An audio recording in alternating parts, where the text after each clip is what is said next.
Hello mga ka-advensoy, good morning. Bisitahin natin yung pinakawalan natin. Ayan oh. Ayan na. May langgam pa guys. Pero meron namang nakabitin na. Kawawa. So dyan, okay na spot yan guys. Okay yan kasi nakabakod. Hindi yun mapapasok ng mga manok or tao na basta-basta. Tapos sa pangalawang spot guys, dyan din puntahan natin.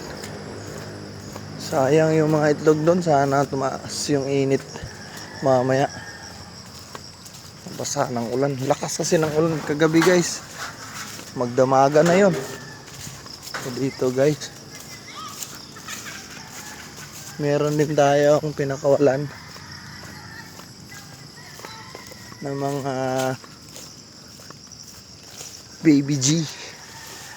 Tingnan natin, nandito pa ba sila? Nako, wala na. Dito yun eh.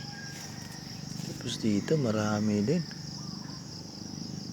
Kasi paglaglaga na yun guys, sobrang lakas talaga ng ulan kagabi.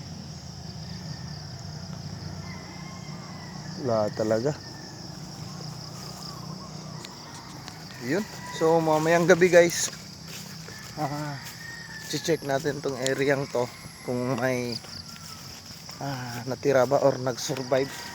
Yung doon kanina, kaya yun may buhay pa, or yung andun nakita nyo naman meron pa, kasi yung itlog na nagkumpulan doon guys kagabi, pag lagay ko doon may mga hindi pa nakalabas, yun nasa loob pa ng egg sac. So yung mga nakalabas katulad nung nangyari doon, malamang sa lamang natangay na yun ng ulan.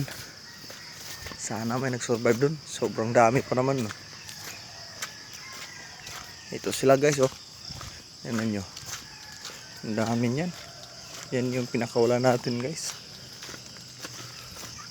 So hanggang dito lang muna.